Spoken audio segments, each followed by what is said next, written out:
And that's the kind of episode it's going to be on the Beer Fueled Fantasy Podcast today, with our first ever paid advertisers, the Loaded Box Podcast, deciding to put Busch Light as the featured beer on the episode. You can't really see it because the camera sucks, but they did send us the picture as well that they promised. I'm pointing at it right now on YouTube. It is Ben carrying DJ with a note that says, "From your friends at from the fine gentlemen at the Loaded Box Podcast." From the courtesy of the fine folks from the Loaded Box Podcast, may your dreams never come true. Thank you, Nick. I can't read out of the back of my head, and turning my head would have taken my mouth away from the microphone, so I appreciate you. They signed it. They sent us two $2 bills and said, "Go buy something nice," aka Busch Light. Yep. So we have Busch Light Tall Boys, and we'll get a picture of that on Instagram. Is that beer fuel? Should I hit the drop now? Did we just do that early? Or are we still? I mean, it was kind of like a tie-in. We'll get to that in a moment. Yeah. We'll do like an official. Yeah. Go ahead. Before we get to that, though, on today's episode, we are going to go through all the undrafted free agents that we thought were worth at least mentioning because they're either landed on some softer depth charts or there are players we liked going into the draft that we were surprised weren't drafted. So we're going to go and run through those. And we also have a few pieces of news for you. As always, we are at BeerFueledFF on Twitter. Please follow us there. That's where all of our stuff's going to come out on. We're guest starring on a bunch of stuff here over the next couple weeks. I know this upcoming week we're going to be on with Top 2 and Dynasty Goat. Yep, and I think that I'm doing, at least me, possibly Dan, are doing the Dynasty EDP Roundtable. I'm doing that tomorrow for sure. Yep. But wait, that's tomorrow, so yes, which is Saturday. So that's already happened if you're listening to this. I think they turned that into an article, so that may actually come out after this. Oh, cool. I don't know if it's recorded and produced. And then I'm doing something with Eat Sleep Fantasy sometime next week. I haven't gotten it. We're going to be everywhere. We'll be all over the place. We're like herpes in Vegas. Yes. You just can't get rid of us. Yeah, we just pop up. We just pop up whenever we want to. Yep. So that's the best place to find all of that. If you want to follow us individually, I am at Nick Sparts. Across the table from me, drinking some Busch Light, is Dan Thury. At Thury BFF. And then to my left, wearing the Bortles 316 shirt, is Christopher Hopper. Stop somebody from stealing a truck. He's a goddamn superhero. From stealing his truck, so he's a superhero at Hot BFF with 2 Ps. If you were following me, you would have seen that 2 days ago. And then on YouTube, if you want to watch the video, it is Beer Fueled Fantasy Football on there. Thank you to everyone who has subscribed to there. We're up to 50 subscribers now. The video of us, not the video of Blake Bortles stopping a truck thief. I mean, we could post that too if we have it. I don't have it. If anyone has that video, please send it to us. I was not there. Anything else we want to throw out there? Oh, shirts and hats are now finished. So we have our third color for shirts. You just got finished up. Our hats are also finishing up. So by sometime next week, we will model them for you on next week's week's show. I mean, you two will model the hats. I will for sure. definitely have one on. So I'm pumped. I probably won't stop wearing it. And then, I will too. Double negative. And then one of you guys one of us will throw on the gray shirt.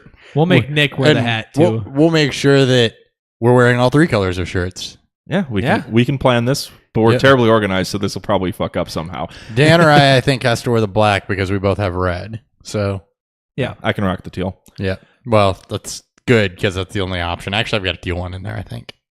All right. Anything else we want to go over before we get to our preview of this? Let's just do it.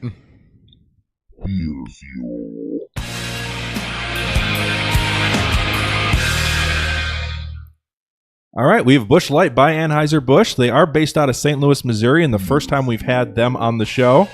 I don't know how that just happened. I have no idea. It's a touchscreen, and my mouse isn't anywhere near that. So, cool. Magic. It was the drop that we had to play it twice. It was so nice. It was so good. Busch Light comes in at 4.3%, and it's going to be real weird reviewing this because this is nothing like the craft beer we normally drink. So Thanks a lot, Loaded Box. All right, should we get to some news and try to get this show ship righted? News.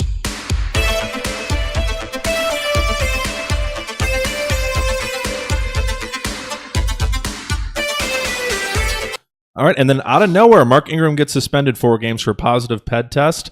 Poor Rappaport, he has not been around for off-season conditioning or OTAs, and his appeal has already been denied, so he will be out the first 4 games of the season. Yeah, not sure what this is about. He's a player that's kept himself relatively clean and relatively out of the news for bad reasons, and now all of a sudden he's there. So Alvin Kamara value, especially those first 4 weeks, just went sky high. Yeah, and just because of how good Kamara is, he may actually have a chance to take even more of a role Like, even if Ingram comes back after 4 games, Yeah, like if Kamara is that dominant the first 4 weeks, why take touches away? and that was my fear also. You saw. I got out of Mark Ingram, so That was, I mean, it's a very interesting situation because New Orleans likes to use multiple backs.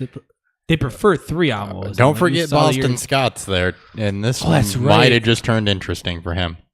And there's a few other names there that are also worth mentioning. Jonathan Williams is there. Yep. And Jonathan Williams is the Ingram type of back. Yep. He was good in Buffalo. I don't think you need to go McCoy. deeper than that. I think Jonathan Williams might have the inside track. Trey Edmonds was another guy who was also a little interesting. He's a bigger bat. He had that 230. he had that mop up duty game against the Bills where he flashed a little bit. Yeah, I'm putting money on Jonathan Williams to take that Yep. role while Ingram's out. So that's something. Well, once we get to the Saints breakdown, we'll cover that a lot. The only other note I wanted to put on this is their bye week is in week 6. So if you draft Mark Ingram, you're missing him 5 of the first 6 weeks of your season. You'll get him back for game 5, And then right back missing him another week. Yep. Panthers signed running back C.J. Anderson to a 1-year deal. This decision makes perfect sense to me, and I'm surprised they didn't make a move like this earlier. No, this is exactly what we were expecting them to do. He should have the Jonathan Stewart role, and it's intriguing for his value. He should be a running back 2 this year, I would think. Yeah, I'd say the lowest would be probably a mid running back 3, but likely he'll land in that 20-ish range. Yep, in that 20-ish range outside of opposite McCaffrey. Yeah, he'll get a little more touches than probably what Jay Stu had last year per game. Well, he's a younger back and he's a better back. Yeah, so exactly. He should outproduce what Jay Stu did last year also Yeah. pretty easily. This interesting to see how this all plays out. Well, and the nice thing about Anderson is he's a really good pass blocker, and he's also a decent pass catcher too. So it won't be like where they had last year where McCaffrey got everything. Anderson will get a ton of catches, but he'll probably get 20, where I think Jay Stu had 4 last year. Yeah. All right, Saints released tight end Kobe Fleener. Thank God. Not surprising. They did just get Ben Watson back in town. So that's probably going to be their starter. He has a rapport with Breeze. Keep an eye on that because he did incredibly well when he was in New Orleans last time. As far as Kobe Fleener, wherever he lands, I think he may become an intriguing option, but landing spot matters. Yeah, it does. It does depend where he goes. There's a handful of spots that are interesting if he could go. Dallas would be the most obvious one. Detroit wouldn't be a bad spot because they don't have a ton of options there right now. But what about Luke Wilson? With 2 L's. With 2 L's. Or Michael Roberts. Right. Michael Roberts. But yeah, there's a few places he could land that are interesting, but he's kind of in a bad spot right now. The last 2 years have done him no favors. He's coming off a concussion as well. I think he had, multiple last year? I thought it was just the one, but he couldn't recover from it very well. He's getting up there in age, and he hasn't, he was in a very tight end friendly offense with New Orleans, and he couldn't quite really do anything. So who knows how much he even has left. So the fact that you do something with Luck means that if we get Luck back in Indy, I'm really excited for the Ebron Doyle combo. Yeah, that'll be a good one. Ebron especially. All right, and then one last piece of news here is the Giants waived running back Paul Perkins with an injury designation. It looks like they are going to be done with him now that they brought Barkley in. Perkins, yeah, he was dead last year. All right. He might be still dead. No, wait, never mind. He doesn't deserve that. he just gets a few seconds worth. Yeah. Not the whole thing. Nope. All right. You got just a tip. Shall we get into some undrafted free agents? Draft recap. Well, last time we'll get to use it, guys. Oh, hey. Yeah. Until next year. Shit. Yeah, unless there's major news out of the supplemental draft or something. Right. All right. So this is kind of the draft anti-recap because these are the guys who did not go in the draft, but wanted to highlight a few that we thought were interesting. Starting off with quarterback. Kurt Benkert goes to the Atlanta Falcons, which is not the most deep depth chart. I think it's Matt Ryan, Matt Schaub, and that's about it. Garrett Grayson. Garrett Grayson's there? Yeah. Eh. So there's it is an Benkert could vie for backup duties. It could be a Cooper Rush type of situation with that. Matt Schaub is older, so if he flashes enough, they could put him behind Ryan to try to develop him some. Most likely, I think he does beat out Grayson and catch on as a third quarterback here. Yeah. And Schaub hasn't been much of anything since.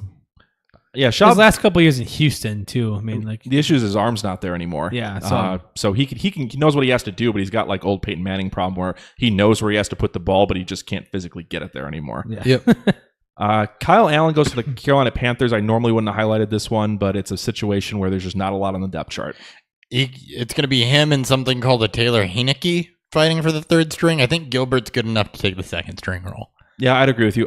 Heineke is an okay passer, but he's a moron.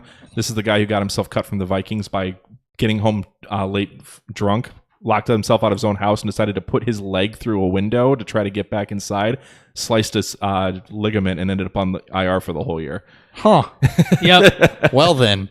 So we normally we recommend coming home drunk, but don't put your legs through windows. As far as Kyle Allen's fantasy value, though, or future fantasy value, as far as the UDFAs goes, it's nothing.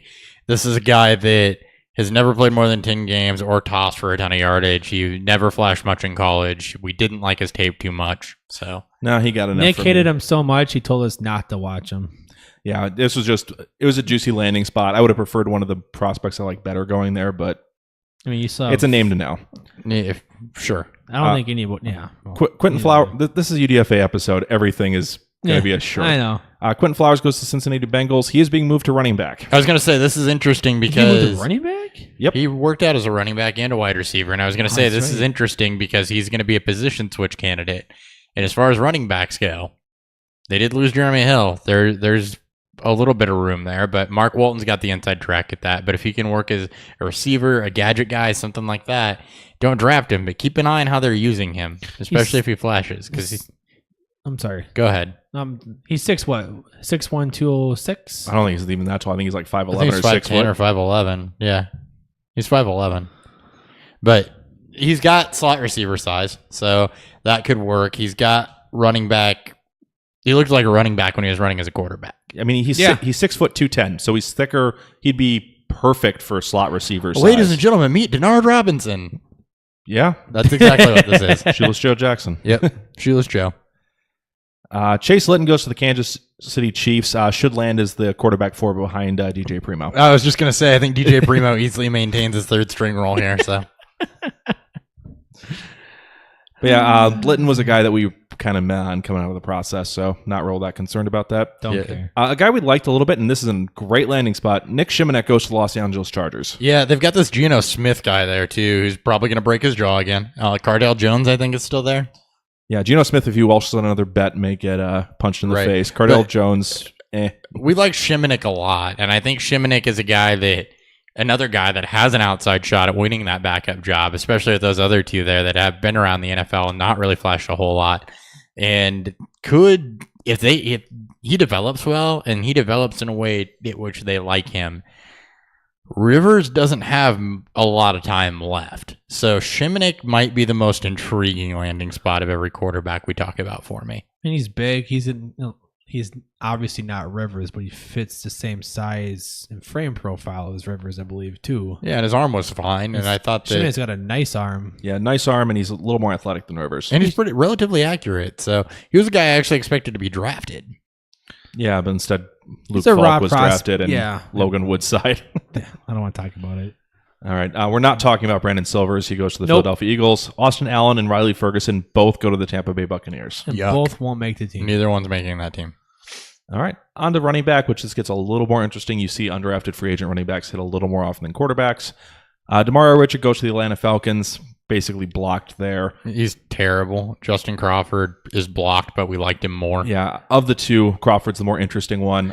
But you got to remember, Ito Smith is there. He's looking like he's probably the Tevin Coleman replacement. So unless one of these guys flashes hard. Yeah, I think Crawford will need an injury, and I think Richard's DOA. Yep. Ryan Nall goes to the Chicago Bears, which this is actually a great landing spot because there's basically Cohen, Howard, and that's it. Yeah, they re-signed Benny Cunningham. I put Fowler, I think. You did. Yeah.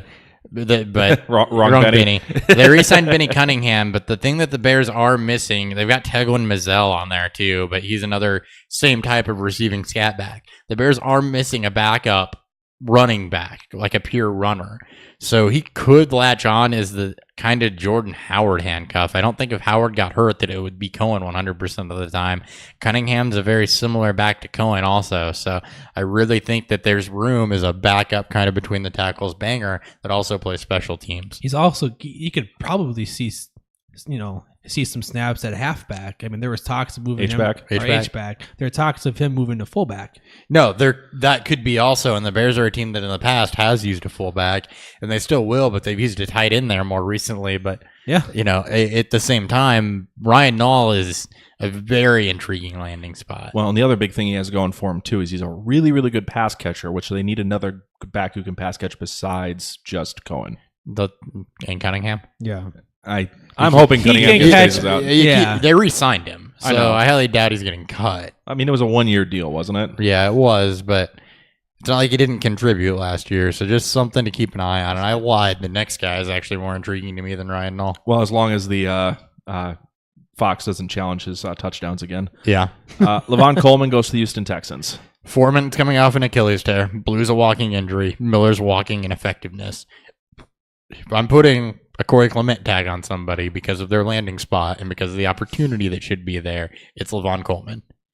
Yeah, I mean, I was not a big fan of Coleman coming in. I thought he was a pretty meh tape guy, but if there was a guy that you're like, this is a tepid depth chart and there could be somebody who just pops, this is it. I mean, we were mad on Clement last year too, and here we are. So he fixed the things that we didn't like on his tape. And Coleman's a guy that, even though I didn't love his tape, meh means I didn't hate it either. It means I wasn't intrigued, but I wasn't like, oh my God, I hate this guy.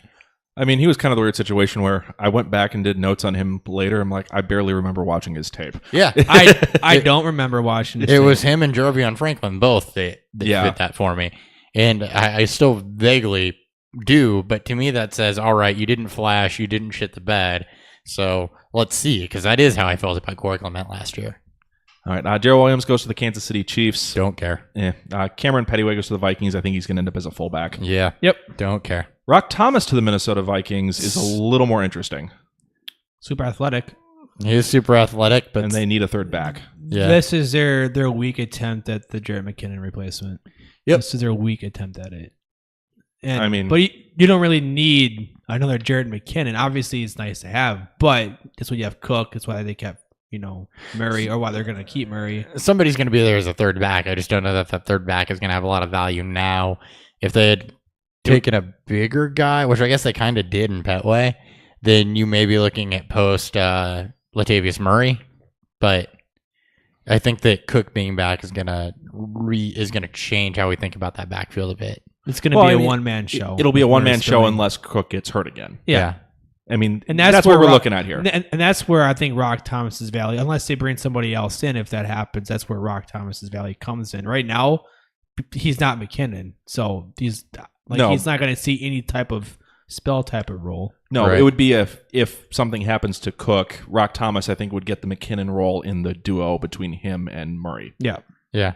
I can see that. Yeah. Chris Warren goes to the Oakland Raiders. This is also a pretty tepid backfield with Lynch being ancient, Doug Martin being on a 1-year deal.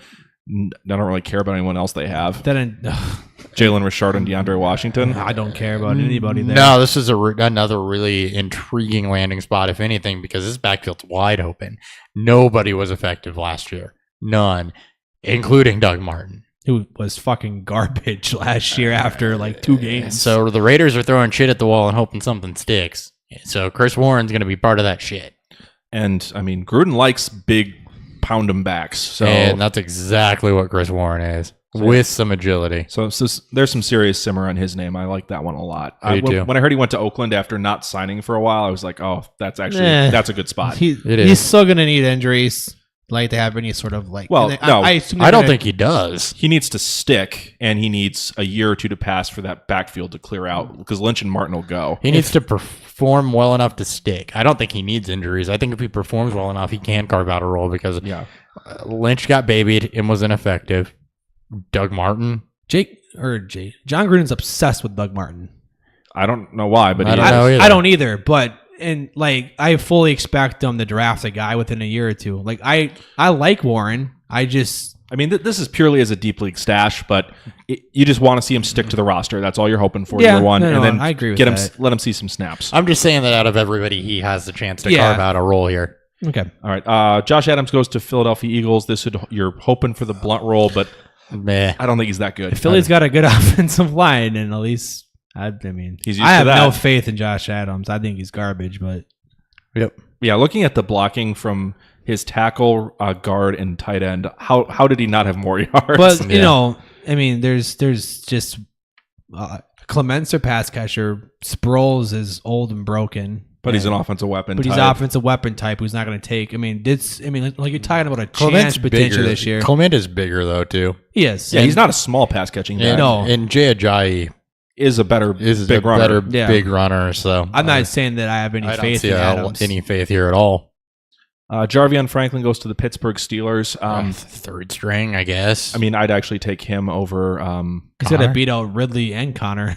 No, wants a role. I don't think he's beating out Connor. And Jalen Samuels. I would take Franklin over Samuels just because I have no faith in Samuels actually being fantasy relevant. I would take Samuels over Franklin. Samuels is drafted. Samuels is not going to be fantasy relevant. Franklin at least should hop on as a third.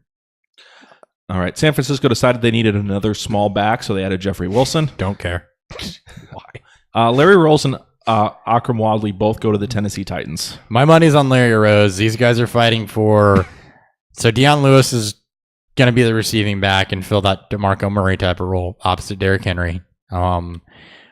He has problems staying healthy, though, and I think he's only on a 2-year deal. No, it's a 4-year deal. Is it a 4-year deal? Yeah. I misspoke. But either way, I think Larry Rose was the better blocker, probably a better special teamer.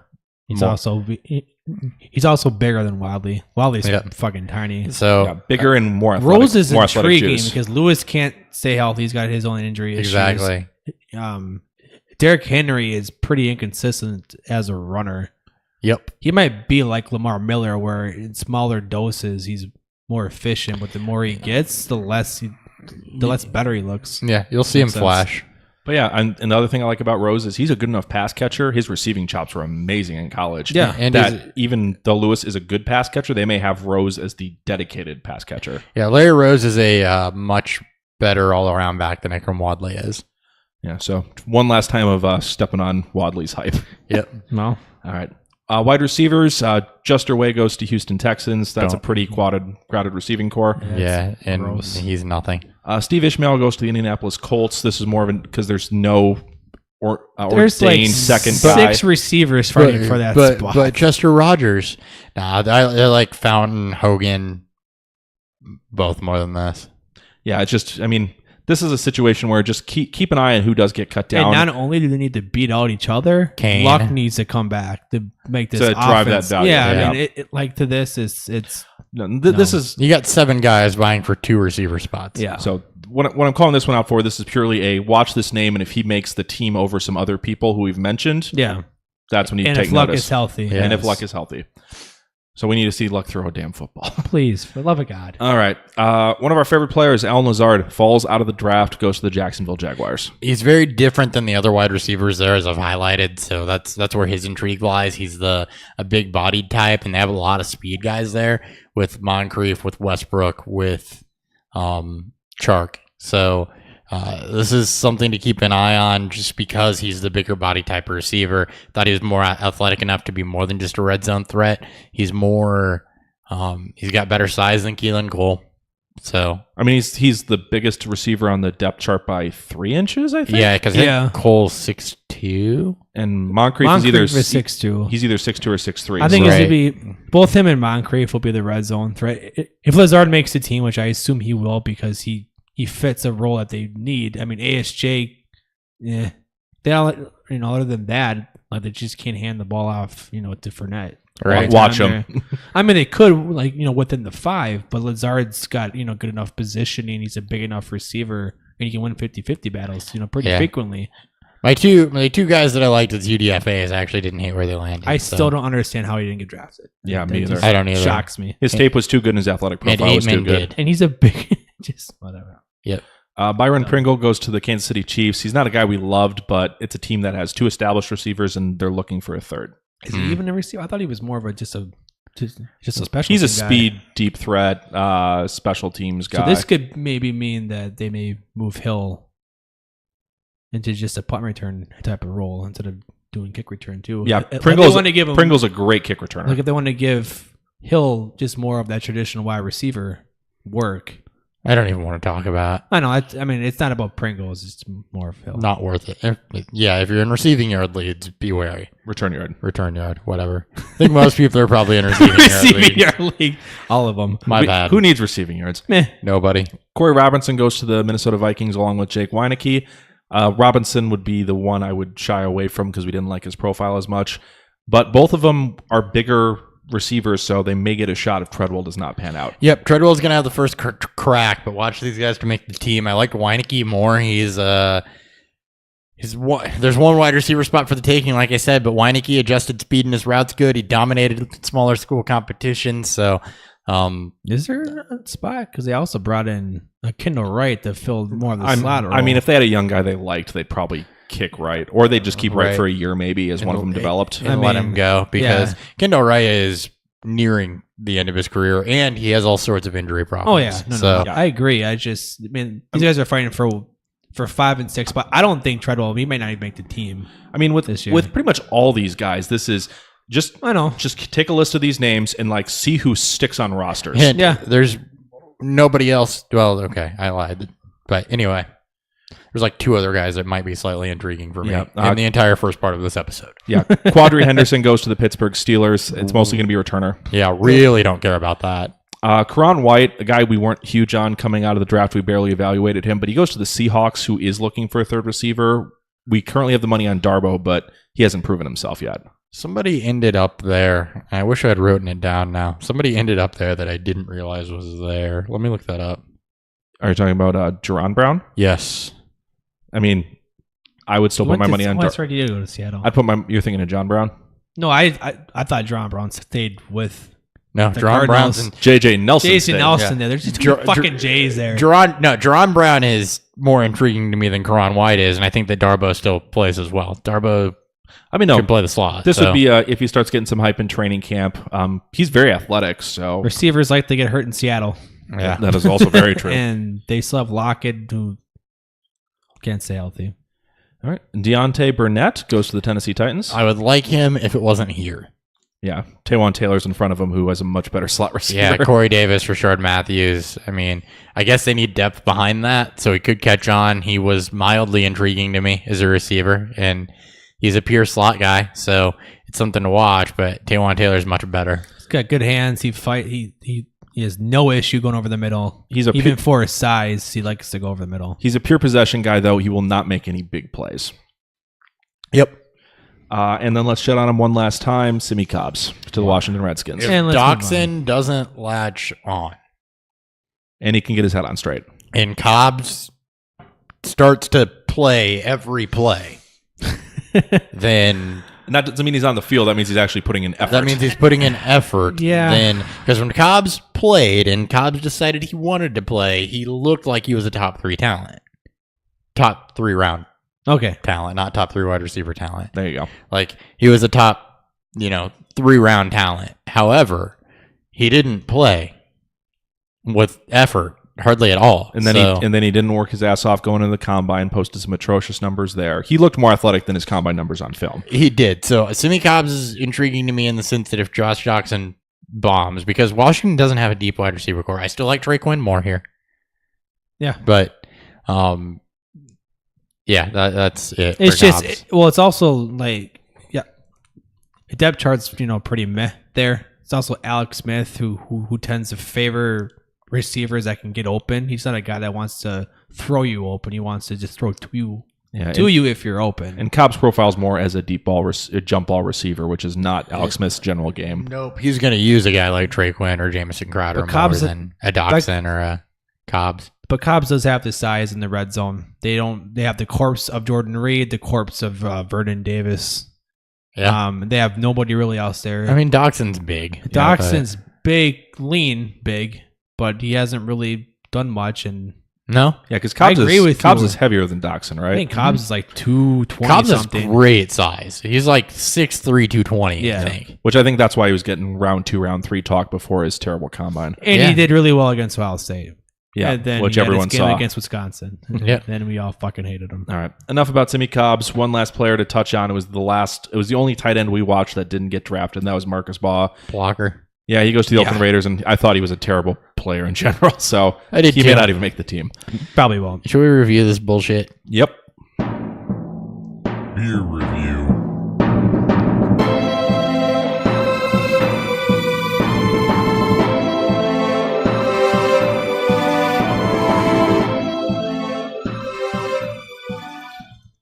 All right, well, what do you guys think of Busch Light?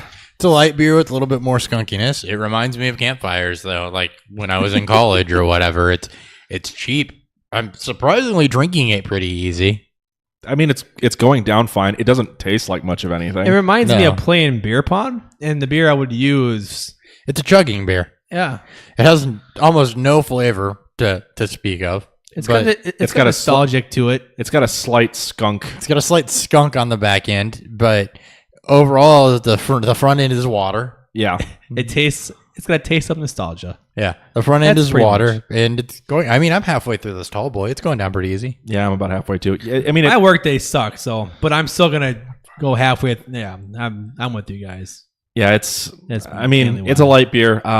I would take this over probably Bud Light and definitely over Miller Light. Yeah, it's got more flavor than either of those. It's not the worst light beer. It is definitely not the worst light beer. And it's not the worst thing they could have made us drink. So, thank you for giving us something that we just kind of dislike as opposed to something we really dislike. right. Thanks, Cheers, Letterboxd. dicks. Cheers, assholes.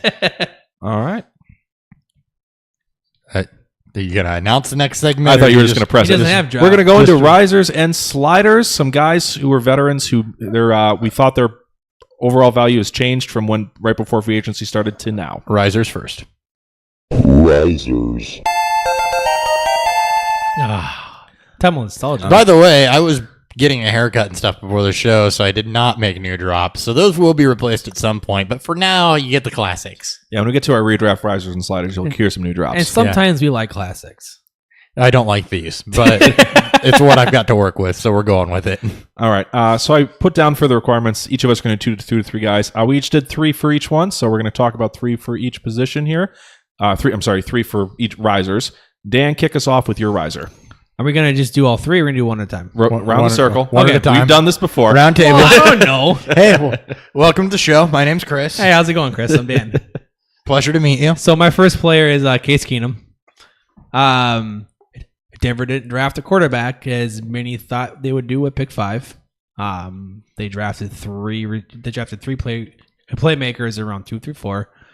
So and John Elway, I think, believes in Case Keenum. I think with not drafting a quarterback, they're putting more playmakers around him. They are strengthening this receiving core who's getting older. I think this is going to be their future until either Case comes down to earth or something crazy happens, I guess, next season.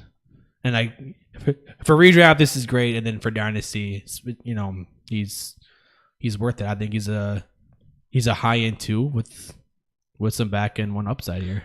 Yeah, I don't expect him to do quite as well as last year, just because I don't think that offense That was is pretty quite magical. as good. No, it's not. And he had so many plays that just like, how did that happen? That was just like Thielen would just happen to be in the right spot when he hucked a ball in the air. But overall, he showed some decent skills last year, and he's still going to throw to Demaryius Thomas and Sanders, who are 2 good receivers. Henderson, who he liked coming out of last year's draft class, should be his wide receiver 3. He gets a good running back in Freeman. Jake Butt might be able to take the next step as a second-year tight end. You get Cortland Sutton back. You still got DT.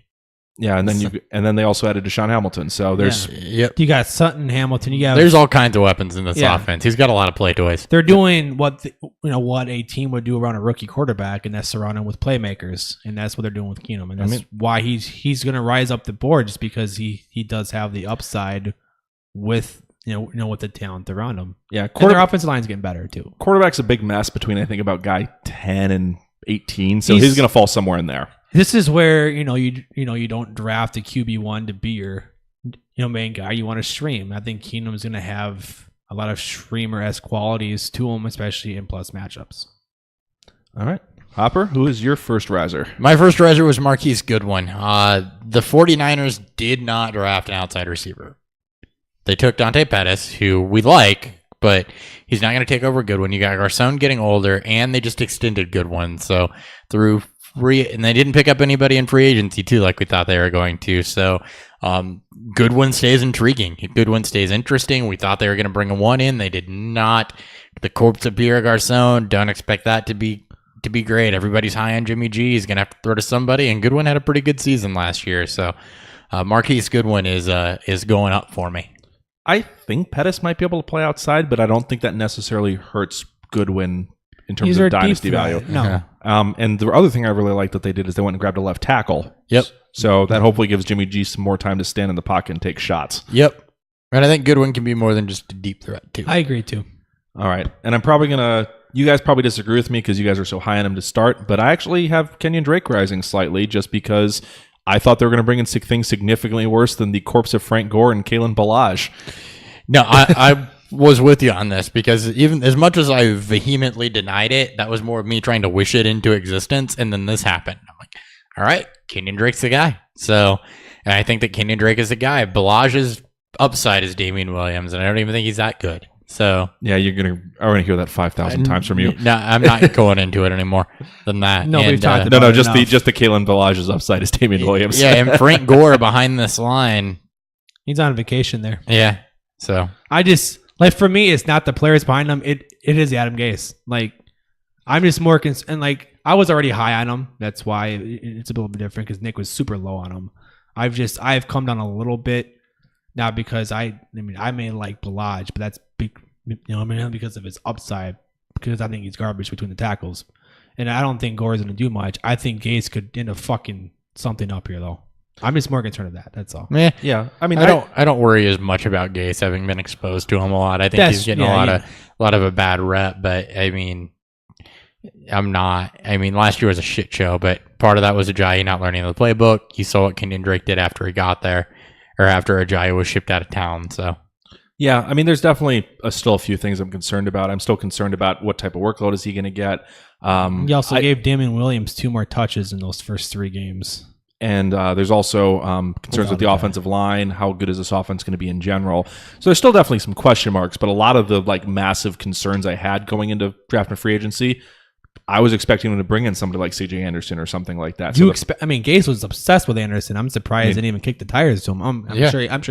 And maybe they did, but it may have been a money thing. It may have been a money thing, and the fact that their offense is pretty garbage, and the team's gonna be one of the worst in the league. Sorry, Ben. But yeah, I think he definitely got a bump up for me after all that. All right, Dan, your second riser. I picked Alex Collins. I wasn't super high on him. I thought Baltimore was going to draft a running back on day 2. At least even take one day 3, see what happens. But they didn't. They invested in receivers and offensive line and defense instead. And he was already the RB1 coming into the year, or coming into this offseason and probably going into at least preseason. It's going to be him. John Harbaugh already gave that approval. He was the best running back last year between all these guys. I know that Dixon's back, but Dixon can't stay healthy. He can't stay off the suspension list. Terrence West is gone, and Buck Allen just worse than a guy. So this is Alex Collins' job, and he has to be rising for me now. Yeah, his only threat is going to be Dixon if Dixon can stay healthy and not get in trouble. And they have Yana coming off of injury too. Spoilers: they signed DeMarco Murray. Like just now? No. Oh. I was like, I wrote a real open, but Jesus. Predicting it. Do they have the money to sign anybody? They're real broke. Probably not. No. That's why I was laughing whenever everyone was calling all these people to go to Baltimore in free agency. They're going to sign AP. Yikes. All right, Hopper, your second riser. My second riser is Quincy Enunwa. The Jets also did not draft anybody. They got a bunch of guys there. Robbie Anderson's in legal trouble. He's likely facing a suspension at some point. He might go to jail. Yeah, he may end up in jail. And then behind that, you've got Ardarius Stewart, who we liked, but he's not a possession guy. He's more of a big play, gadget type of guy. Slot receiver. Yeah, you've got Chad Hansen, who's more the Edelman type. And then you've got Quincy Enunwa. He's still there. He's coming off of injury, so don't let the recency bias get in the way. You've got McCown. You've got Darnold. They're going to need somebody to throw to. It's the Brandon LaFell philosophy. Somebody's got to get targets. Someone has to catch the football there. And they didn't draft anybody to fill that need. So you're invoking the Brandon LaFell rule on the entire dynasty value for him because somebody's got to catch targets? For now, yeah, I kind of am. It may be relatively short term, 2 to 3 years, but if you're a competing team, Quincy Enunwa is a guy that can come help you or push you over the top. All right. My second guy is Mitchell Trubisky, who they've just done everything this offseason to try to boost his stock. He would have been mine if you didn't take him. So first off, there's a lot of guys on here that would have been mine if you guys didn't take them, but I went last. So they went out and grabbed Trey Burton and Allen Robinson during free agency to give him a couple weapons. They grabbed him an offensive line piece in the first round of the draft, and then second round of the draft. Second round. And then third round, they immediately go out and get Anthony Miller. They traded up in the second, they get Miller. Traded up in the second round with their third pick, grab Anthony Miller to give him a wide receiver too. Also have Taylor Gabriel, who they added there. This team is ready to have a decent offense. They have a new coach in who's offensive minded, so Trubisky's looking kind of like Goff 2.0 right here. Yes, he is. It looks great for him, and I, as a Bears fan, I can't be any happier than how free agency and the draft went. I was so fucking happy when they plugged Miller. Everything they needed to plug. Yeah, if this doesn't work out, it's not going to be for a lack of trying. Right. So Trubisky definitely gets a bump up. I think he's probably. I mean, he was very young coming into the league. He was a second overall pick, which top 5 quarterback picks, even though bust rate on all quarterbacks is high, historically tends to be the most likely to hit. And then on top of it, they've done everything to try to make it so he has a real easy transition here into year 2. He's got to jump up into at least top 15 dynasty quarterbacks. And they Brendan Nagy. This is. I mean, you want to hear a trend that's going to be not trend, a thing that's going to be brought up way too many times is that the Bears are going to be the Rams. Yeah. The Bears are going to be this year's Rams. Yeah, it's lazy, but I mean, they're trying to do the same thing. It's not that it's lazy. I'm just saying that it's going to be talked about a bunch. But I do think Trubisky has a chance to end up being a decent streamer this year, if not even creep up. I think he's got the ability. The Bears are this year's Rams. They may not do it all through their running back. It may look different than what the Rams did, but as far as the just applying with the jump, yeah. I mean, they're my dark horse playoff team. I've been saying it all offseason. I love what they did, and I hope you're right. So as long as you beat out the Packers. Yep. Which I think they will. All right, and then one last one. Dan, kick us off with your third riser. I picked Allen Hurns. I think he's going to enter the season as wide receiver 1. I think it'll eventually be Gallup, but as Nick and I talked about before this show, they're not going to give all 250 plus targets that they just lost in free agency and retirement to Gallup. So Hurns does have the ability. He showed that in Jacksonville when given a chance. I don't like the receiving offense here as much, but I don't believe in Terrence Williams. Yeah, Noah Brown is still raw. The problem is that Dallas continues to believe in Terrence Williams for no reason whatsoever. Yeah. And honestly, I think if you're putting the best team on the field, you're putting Allen Hurns and Michael Gallup out there, not Terrence Williams. Yeah, with Beasley. But unfortunately, Jason Garrett's an idiot, so Terrence Williams is going to stay out there. It's not a high rise, but Jason Garrett didn't pay Terrence Williams. They also that goes on. They also just paid they also just brought in Hurns. They obviously want him for some sort of role. Yeah, Terrence Williams needs to go, and they feel comfortable to cut Dez. So yeah, Hurns is going to get a shot here at the very least as the 2. He may be the 1 on day 1. He's not a terrible 2. Yeah, when he's healthy. Yeah, and for me, I don't disagree with the take. I would just much prefer if they would take Terrence Williams off the field and run Gallup and Hurns, because I think that puts their best offense out there. Hurns now becomes draftable in redraft leagues. I didn't know if you want a dynasty or redraft, so I talking points for both. That's why I put them both. This was dynasty. We're still doing dynasty stuff here for a few more episodes. Well, whatever. I did both. Yeah. All right. Hopper, Devontae Adams, a guy who was already considered a real high value guy going up. I think for me, the fear and my tepidness on him was that they would try to, they would take an EQ, but maybe with higher draft capital, or that they would, once they cut Jordy Nelson, because keep in mind, this is free agency also, so before Jordy was cut. So after Jordy was cut, with Rodgers being back, I love Jordy. After he was cut, Adams went up for me. That's the free agency portion of this segment. And then the draft portion of this segment, they took a bunch of guys, but they took EQ, who I think is the most likely Jordy replacement in the 6th round. Jamon Moore, who's a very raw talent that I wasn't high on. And Valdez-Scantling, I think, bombs out of the league. So for me, Adams is the guy here. I'm not high on Randall Cobb. We've seen Randall Cobb have 2 down years in a row. So I think this just solidifies Adams as a top 12. He's a wide receiver 1, easily. Oh, absolutely. I already had him ranked as he's one. He's a top 10 guy for me. I had him ranked kind of on that fringe. Yeah. So, like Hearns, it's not a major rise, but he did rise 5 or 6 spots for me because of this. And then from the Dynasty perspective, he's still only 25. Rodgers is in his mid-30s, so there's still at least a few years left there. So he should be a consistent top 12 wide receiver coming into rookie seasons for the next few years. Leaves, we got to see with Brett Hundley that he actually produced. So, I mean, obviously you don't want to see Rodgers leave. I would love to because I hate Green Bay. But in terms of, for fantasy football, Adams was the only bright spot on post Rodgers injury. And that was one of the worst quarterbacks in the league throwing the ball on Brett Hundley. I know you can say what you want about Kaiser, but he's better than Hundley. He's at least got more upside. I mean, he can at least throw a deep shot into the end zone for him. All right. And my last guy, I did mention that he hasn't solidified the spot, but I do think Amara Darboh goes up. They only brought in Jaron Brown as a potential 3. I actually have a little bit more faith in Darboh. And Lockett also isn't necessarily a sure thing to stick around. I think Darboh's going to end up being the 2 here. Darboh's a 2. I do. And Baldwin's also 31 and not an athletic freak. Sock guy. So, I mean, this is a situation where they didn't address this position, which means I think they have at least a little faith in Darboh to develop into something. I had faith in Darboh to develop into something last year, so... and they've done nothing to dissuade me of that fact. And no, they haven't. Gives me some more confidence. So all of our listeners out there who don't own Darboh in Dynasty leagues, kick the tires. See what you can get him for. He might be a free agent.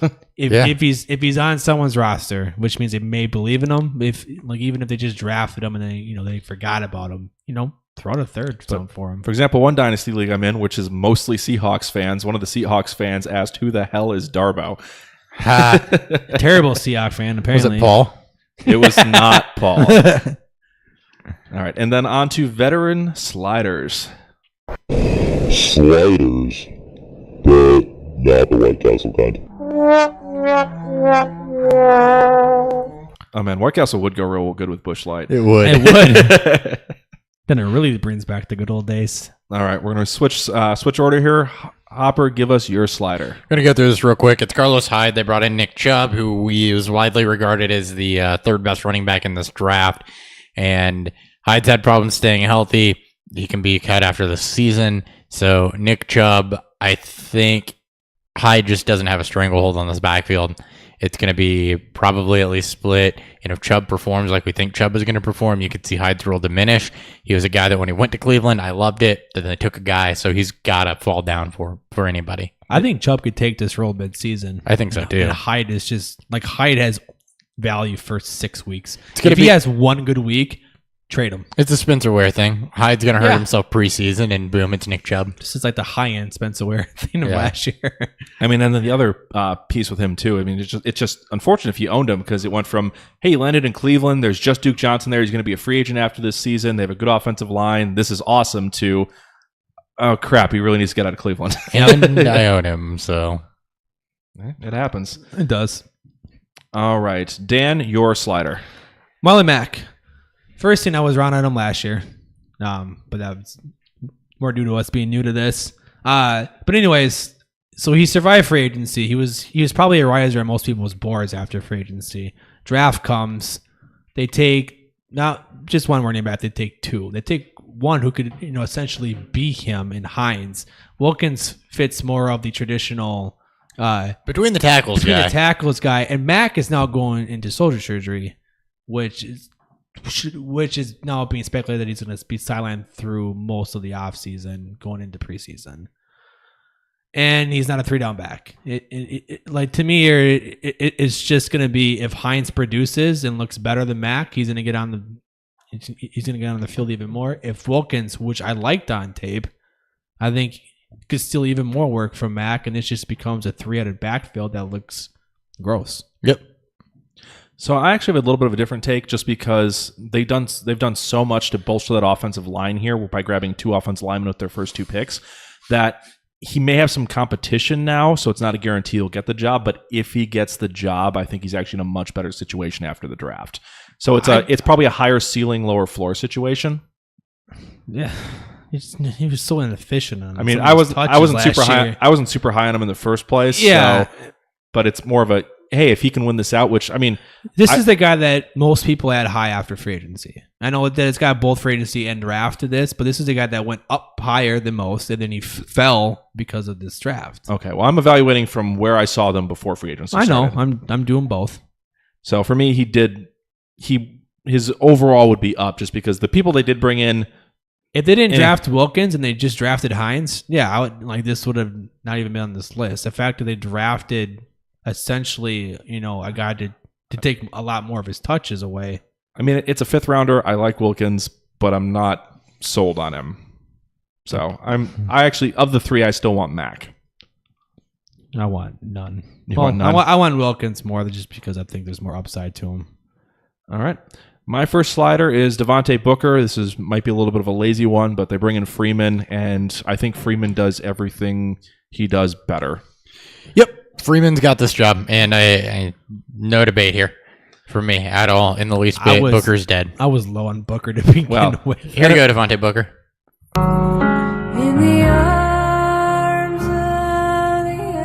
Full thing for you. Okay. Rest in peace. Sure. Booker at this point is a Freeman handcuff. Yep. D'Angelo Henderson. All right. We liked them last year. I'm just saying. I still like D'Angelo Henderson. Me too. Hopper, your second slider. Christian McCaffrey.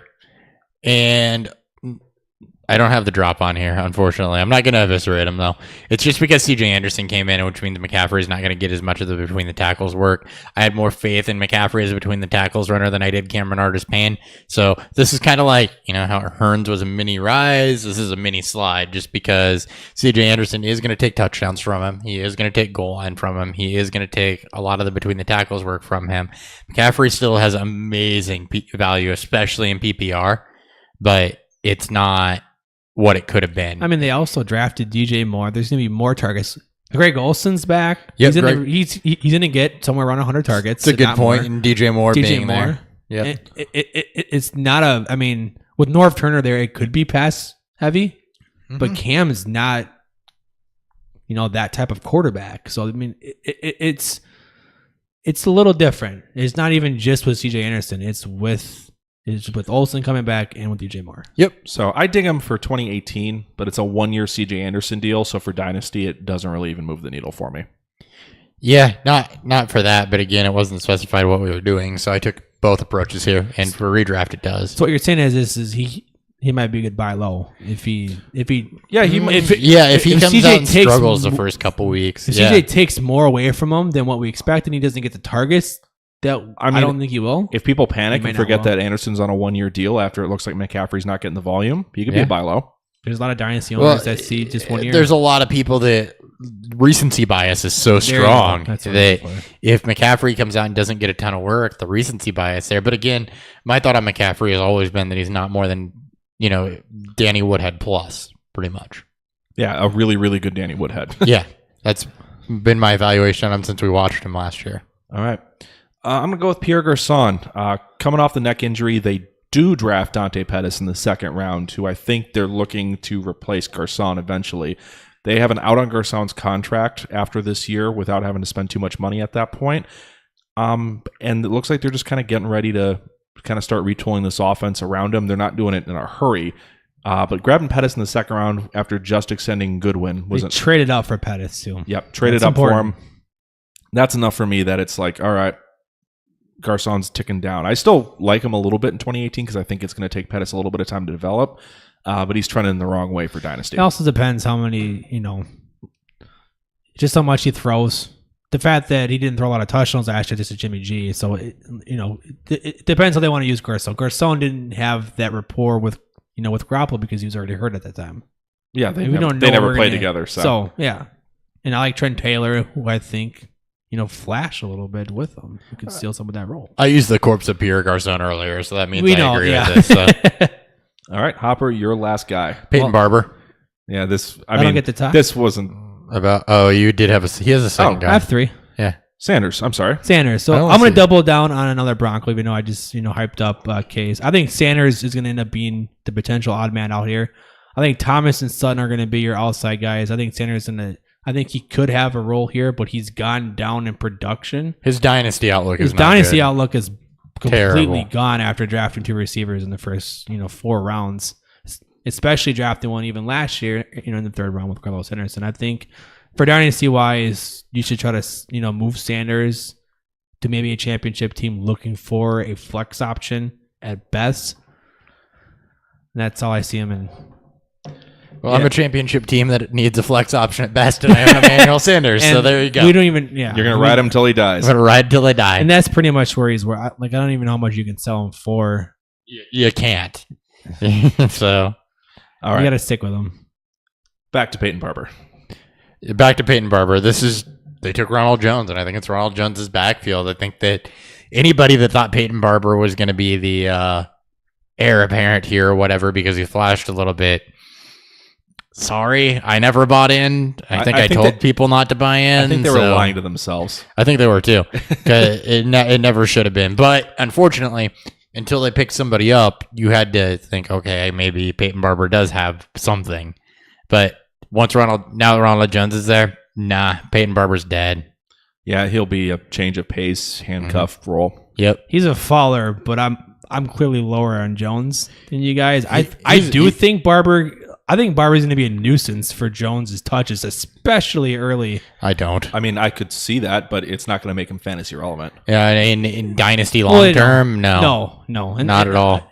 Like I said, I was looking on both redraft and Dynasty too. So was I, and I hate him in both. Yeah, I know, you do. All right. I also don't like Jones that much. But. Dan, your last slider?